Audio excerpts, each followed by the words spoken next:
주신 하나님의 말씀, 마태복음 22장 23절에서부터 33절의 말씀입니다.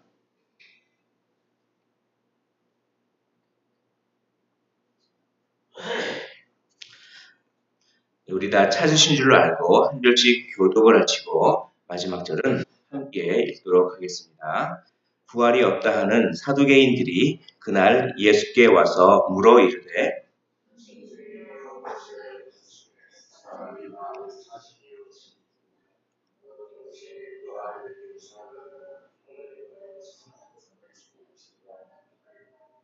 우리 중에 7형제가 있었는데 마지가 장가들었다가 죽어 상속자가 없으므로 그 아내를 그 동생에게 물려주고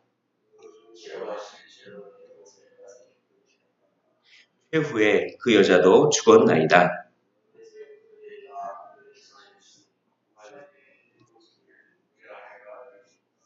예수께서 대답하여 이르시되 너희가 성경도 하나님의 능력도 알지 못하는 거로 오해하였도다.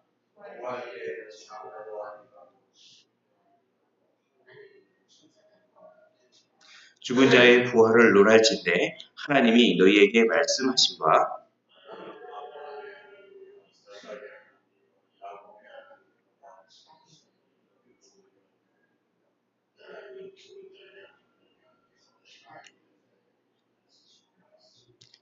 함께 읽겠습니다. 우리가 듣고 그의 가르치심에 놀라더라.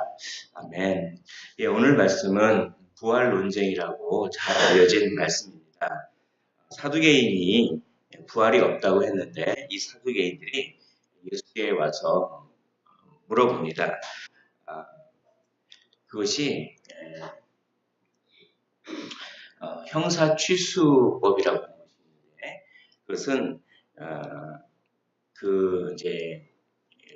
형이 죽었을 때, 형제가 죽었을 때 다른 형제가 그렇게 아내를 죽은 형제의 아내를 돌보기 위해서 결혼해서 돌봐야 된다는 그런 율법을 들어서 만약에 그렇게 된다면 7형제가 있었는데 7형제가 차례로 다 이렇게 죽었는데 만약에 부활이 있으면 나중에 누구의 아내가 됩니까? 라고 그렇게 일례를 들어서 예수님께 물어봅니다. 이것은 부활이 불합리하다라고 하는 것을 밝히기 위해서 그렇게 일례를 그렇게 들어서 사두개인들이 예수님께 묻습니다.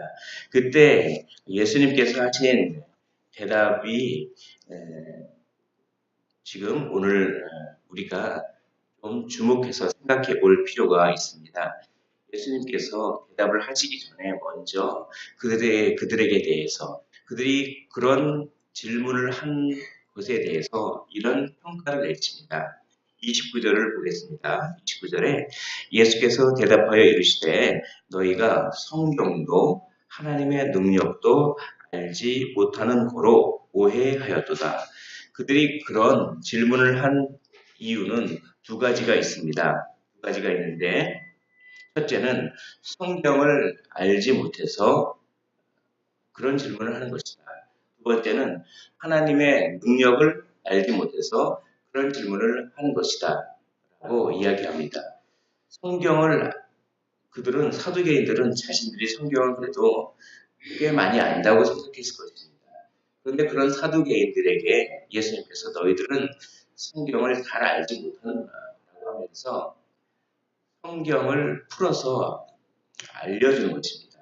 그것이 뭐냐면 32절입니다. 32절에 나는 아브라함의 하나님이요 이삭의 하나님이요 야곱의 하나님이로다 하신 것을 읽어보지 못하였느냐. 하나님은 죽은 자의 하나님이 아니요 살아있는 자의 하나님이시니라 하시니 이렇게 말씀하신 것입니다. 사두개인들은 모세오경은 인정했습니다. 그러나 모세오경 이외에 선지서라든지 그런 것들은 인정하지 않았습니다. 그런데 선지서라든지 이런 것들에는 부활에 대한 언급이 명시적으로 나옵니다. 그러나 모세오경에서는 부활에 대한 언급이 명시적으로는 나오지 않았기 때문에 그들은 모세 오경만 권위를 두고 인정했기 때문에 부활은 없다 이렇게 얘기했던 것입니다.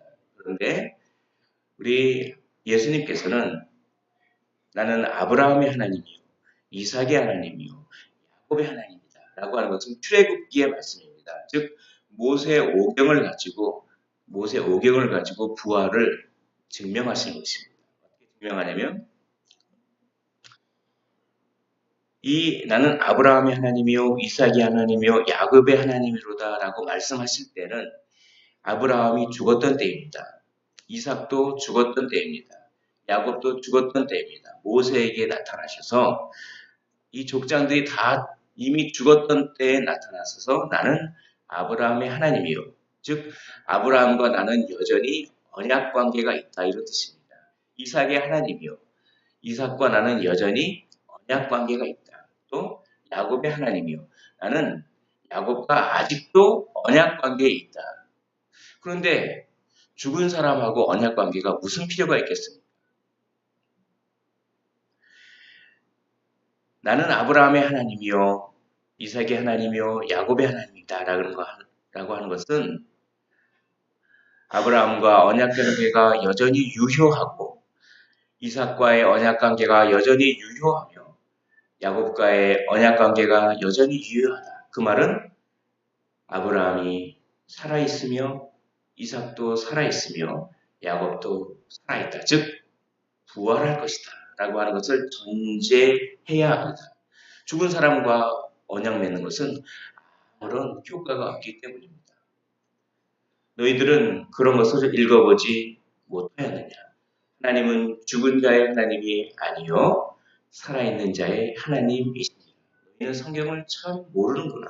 너희는 너희 나름대로 성경을 많이 안다고 하면서 모세오경을 많이 안다고 하지만 모세오경을 제대로 이해는 하는구냐? 너희는 성경도 모르는구나. 성경을 몰라서 너희 나름대로 해석을 해서 진리를 오해하였도다 라고 이렇게 그들이 잘 안다고 생각하는 모세오경을 가지고 그렇게 얘기하는 것입니다. 그러니까 그들이 깜짝 놀라는 것입니다. 두 번째, 그들은 하나님의 능력도 몰랐기 때문에 그런 터무니없는 질문을 한다라는 것입니다. 하나님의 능력은 뭐냐면 이제 이 부활 때에는 시집 가고 장가도 가지 않고 모든 사람들이 하늘에 있는 천사들과 같다. 결혼을 하나님께서 허락하신 이유가 있습니다. 결혼을 허락하신 이유는 생육하고 번성하고 땅에 충만하라. 그래서 문화명령이라고도 하는데 생육하고 번성하고 땅에 충만하여서 하나님의 영광을 드러내라. 이 생명력을 하나님께서 이 창조하신 이 지구를 생명력으로 채우고 그래서 많은 충만한 사람들이 하나님을 찬양해서 하나님의 영광을 드러내라 라고 하는 그런 뜻이 있었습니다. 그것을 하기 위한 하나의 통로로서 결혼 제도를 하나님께서 만드시고 허용해 주신 건데 이제 저 천국은 이미 충만한 수가 다 차 있습니다.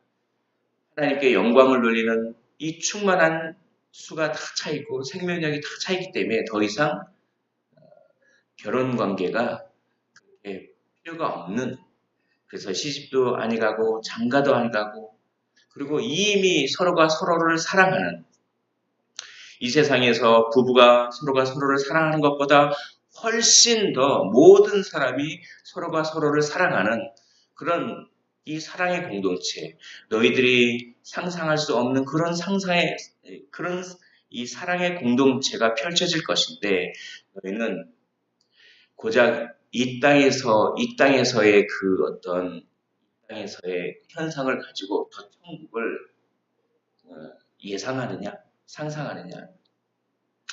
결혼제도라든지 이 수혼법은 죽음을 전제로 한 법입니다. 죽기 때문에 그 법이 필요한 것이죠. 형제가 죽기 때문에 형제의 아내를 다른 형제가 돌보아야 하는 것입니다. 그러나 천국은 죽음이 없는 곳입니다.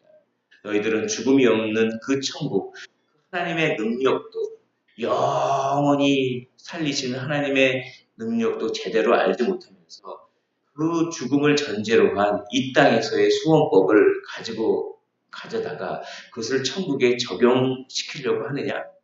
정말 터무니없는 생각을 하는구나.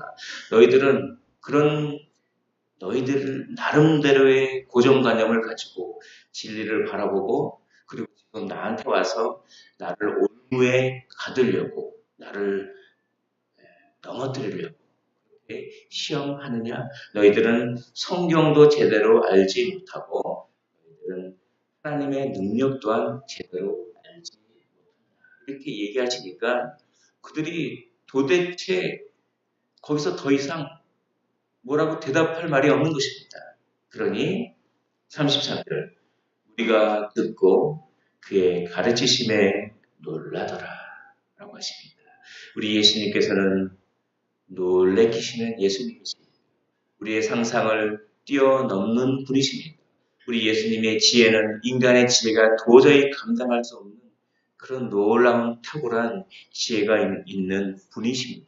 그러므로 우리가 해야 할 일은 그분의 그 지혜에 그저 엎드리는 것입니다.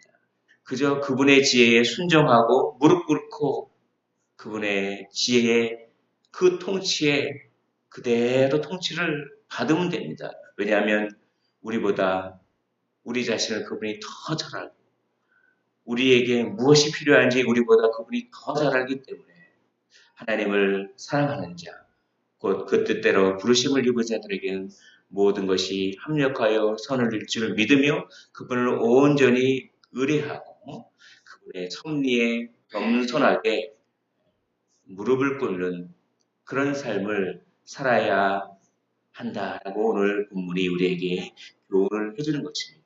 우리가 가지고 있는 어줍지 않은 그런